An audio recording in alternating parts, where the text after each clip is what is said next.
It was my favorite show as a kid, and I had an A-team gang in school. I had all the action figures. I had the trading cards. I had that book that you got where you could go and, you had to stick each different car. You had the characters in the van and the villains and everything. I filled that whole book. I still have it.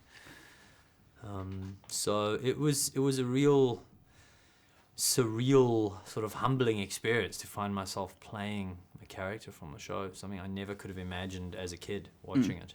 You mentioned your 18 gang. Were you always trying to be Murdock in that gang? Because Faceman is the cool guy, but I don't know if you were. I was definitely, Murdock was the character that I liked the most and I was most inspired by, and I grew up doing different accents and playing around in front of cameras, very much inspired by that. But for the gang, I was Hannibal because I wanted to be the boss. I started the gang, it was my idea. And I remember having this thing of trying to think that I wanted to be Murdock, but then I wasn't going to be able to tell everyone else what to do. So I opted to be Hannibal and some other guy was Murdock. Cool. And he contacted me actually on Facebook eventually and went like, I was Murdock.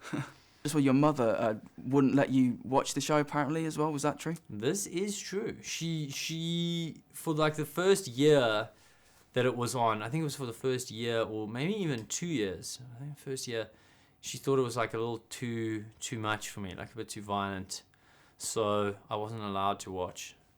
This was my ultimate revenge. Yeah. Murdock was the scene stealer, I guess, in the show. So did that kind of ramp up the pressure on you to make him a compelling character in the film? I never felt pressure, which is weird because if I think about it now, like it was a bit of a crazy thing to do, like to try and like step into the shoes of somebody who had done a character that well.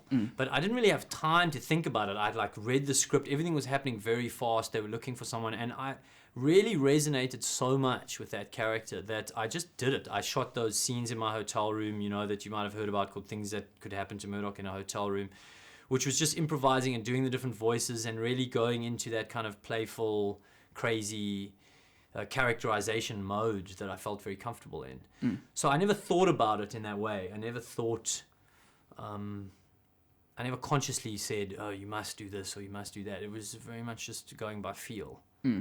Did you ever think about sort of seeking Dwight Schultz's blessing as well? Because I think you share a scene with him, so... Yes, that was very important to me. And I knew there was nothing I could really do because I was really committed in how I was playing him and how I saw him.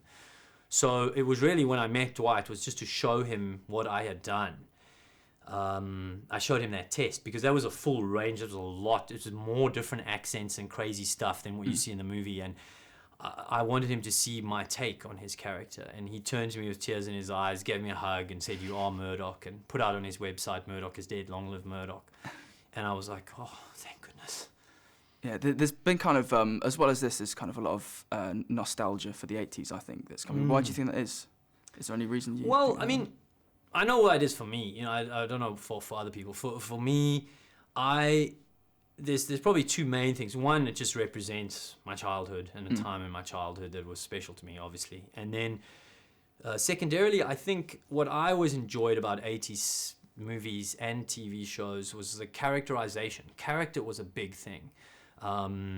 Shows and movies had strong characters. They would make ballsy decisions and do things that were a little different. They would make their characters look and feel strong, and it seems like over time they became very obsessed with kind of plot-driven stuff and make sure that the story is right, and obviously realism, get something that feels very real and very, so as you go to make something sort of gritty and real, you obviously move away from slightly caricatured, if you will, characters.